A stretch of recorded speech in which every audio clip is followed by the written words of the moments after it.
অবশেষে আবারও দর্শনার্থীদের জন্য উন্মুক্ত করা হয়েছে ফেরাউনের কবর। এটি প্রাচীন মিশরের অষ্টাদশ রাজবংশের প্রভাবশালী শাসক ফেরাউন আমেনহোটেপ তৃতীয়ের সমাধি। এটি সত্যিই এক বিস্ময়কর সমাধি। বিস্তারিত থাকছে ডেস্ক রিপোর্টে।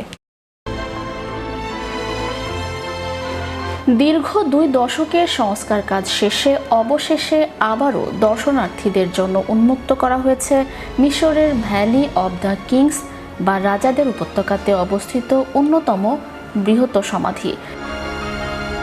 এটি প্রাচীন মিশরের অষ্টাদশ রাজবংশের প্রভাবশালী শাসক ফেরাউন আমেনহোটেপ তৃতীয়ের সমাধি, যিনি খ্রিস্টপূর্ব 1390 থেকে 1350 সাল পর্যন্ত নীল নদের তীরবর্তী সভ্যতা শাসন করেছিলেন। লুকজরের পশ্চিম তীরে পাহাড় কেটে নির্মিত এই সমাধিটি প্রথম আবিষ্কৃত হয় 1799 সালে 2 জন ইউরোপীয় অভিযাত্রীর মাধ্যমে।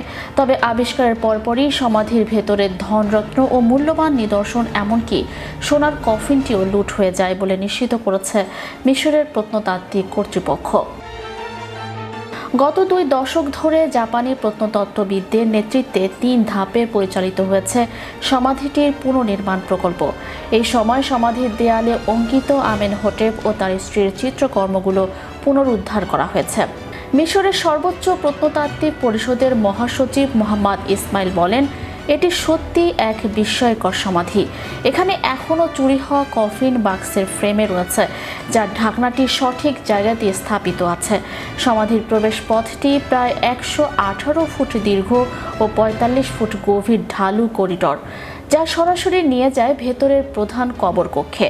এখানে রয়েছে ফেরাউনের সমাধিক্ষেত্র ছাড়াও তার স্ত্রী রানী ডিয়ে ও সীতামুনের জন্য 2টি আলাদা কক্ষ। অন্যান্য প্রাচীন সমাধির মতো এটি পুরোপুরি সজ্জিত না হলেও দেয়ালে আমেনহোটেপকে মিশরীয় দেবতাদের সঙ্গে অঙ্কিত দেখা যায়। মূল কবর কক্ষে রয়েছে বুক অব দ্য ডেড-এর দৃশ্য সংবলিত শিলালিপি, যেখানে মৃতদের পরকালের যাত্রার জন্য প্রার্থনা ও মন্ত্র খোদাই করা হয়েছে। ন্যাশনাল মিউজিয়াম অব ইজিপশিয়ান সিভিলাইজেশনের তথ্য মতে, আমেনহোটেপ তৃতীয়ের মমি পরবর্তীতে প্রাচীন পুরোহিতেরা তার দাদা আমেনহোটেপ দ্বিতীয়ের সমাধিতে স্থানান্তর করেছিলেন।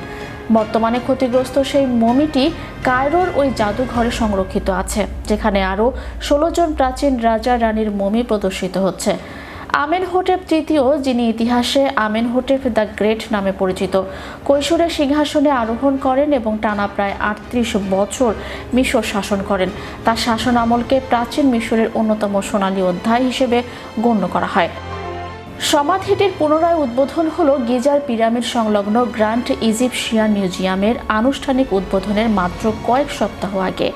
আগামী 1 নভেম্বর দর্শনার্থীদের জন্য খুলে দেওয়া হবে বিশ্বের বৃহত্তম এই ফেরাউনের কবরটি। Magic Bangla TV news desk.